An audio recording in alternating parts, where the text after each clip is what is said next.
On va pas garder longtemps ici, mais on va inviter Guillaume Legault de l'AC pour nous dire un petit mot pour le manif.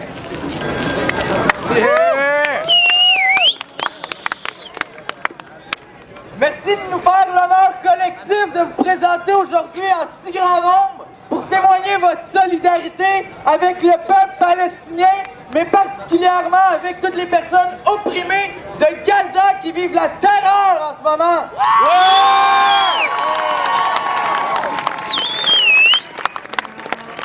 Malgré l'ampleur que les revendications étudiantes ont pris l'année passée dans la mobilisation de l'AC et de la classe, c'est vraiment important de dire que notre appui et nos positions en solidarité avec le peuple palestinien existent et demeurent toujours.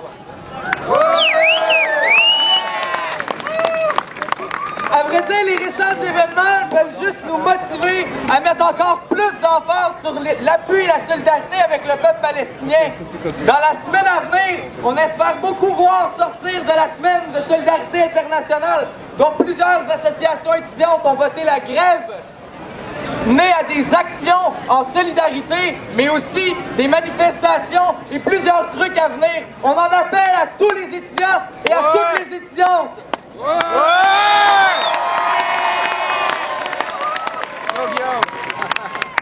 Je vais pas m'éterniser vraiment longtemps, mais je pense qu'une chose que les récents événements peuvent nous faire réaliser, c'est à quel point tout notre système et nos institutions sont pourris.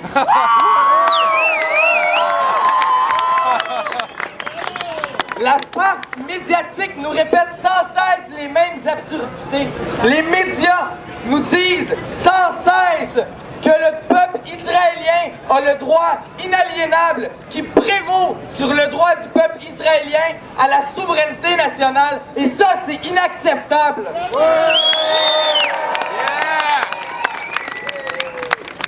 Dans les derniers jours, on a vu comment c'est terrible la petitesse d'esprit de ces organes crasses.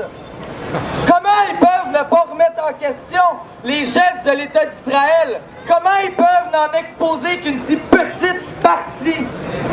Comment le concept du droit international, si cher à ces mêmes médias, n'est pas remis dans la face du gouvernement israélien, alors qu'il y a même pas un an, le gouvernement Harper a pris toute la rapidité et tout l'argent des contribuables pour aller bombarder la Libye en moins d'une semaine?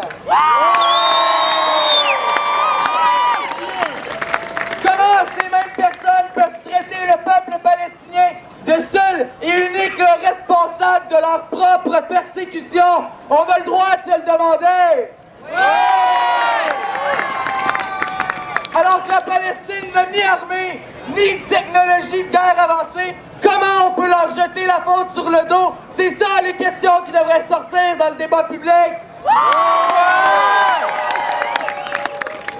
Malheureusement, bien encore davantage que les médias, il y a autre chose de pourri dans notre société. Ça s'appelle le gouvernement.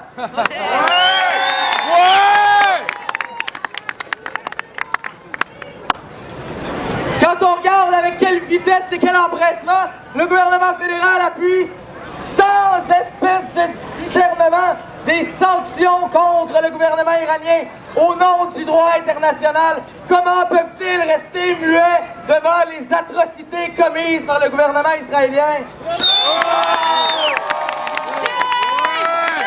En ce moment, notre gouvernement fuit le débat, mais ça ne veut pas dire pour autant qu'il est neutre. Ils ont un parti pris, c'est en étant dans la rue, en se mobilisant, en se faisant entendre, en faisant des actions, qu'on va finir par leur faire entendre qu'ils n'ont pas le droit de parler à notre place, qu'ils n'ont pas le droit de prendre des positions et qu'ils ne nous rendront pas complices de leurs crimes.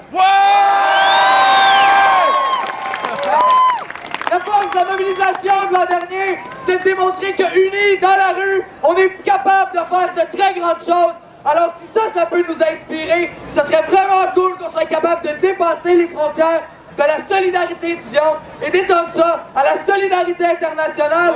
Bonne manœuvre!